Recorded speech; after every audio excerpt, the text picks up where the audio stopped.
Hi, folks. This is Don Meisner with the North Country Fishing Report. Boy, I got to tell you, there's so much happening right now. I don't know where to begin, but I'm going to begin with my own experience.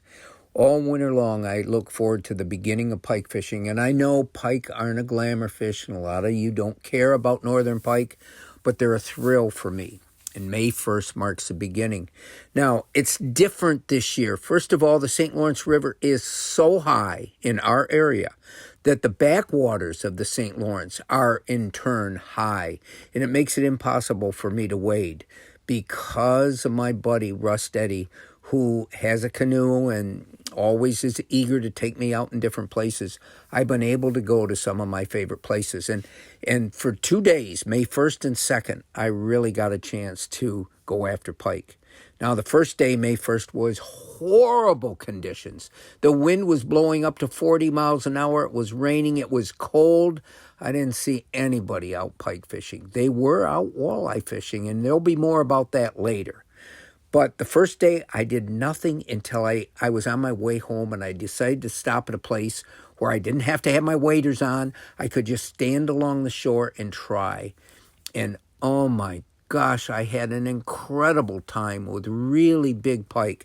I was using a lure that's made by Lunker Hunt Lures, and they don't make it anymore. It's called a Gambit. You can still find some online, and I got to tell you, it is a fantastic pike and largemouth lure. It's hollow. The hook is embedded inside, so only the point is kind of hidden by the dorsal fin.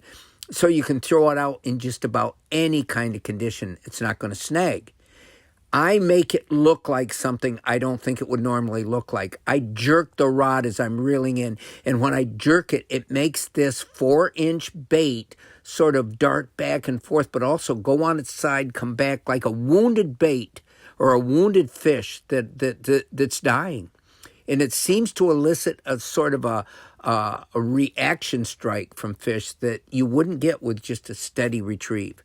And so the bad part of this lure is it's hollow-bodied, it's very soft plastic, and so usually 1 or 2 fish will tear it up, and it's history, and they aren't cheap. But it's called a Gambit lure. I ended up catching 8. I had 8. I shouldn't say catch. I had 8 pike hooked. I caught 5 of them. They were all 30 inches and above. I mean, that's huge pike. And so I had a wonderful first day. My second day, I had another great day, but I was in the canoe with Rust, and there were different conditions. For some reason, those pike did not react to my Gambit bait. What we caught them on, and what I caught them on specifically, because Rust had a camera sort of taking video of me, was a spinner bait and a suspended jerk bait. And I'll tell you more about each at another time. But suffice it to say, I've had 2 wonderful days. I caught 2 pike that were some of the biggest I've caught in years. And it sure makes those long winter nights more durable. Until next time, folks, this is Don Meisner with the North Country Fishing Report.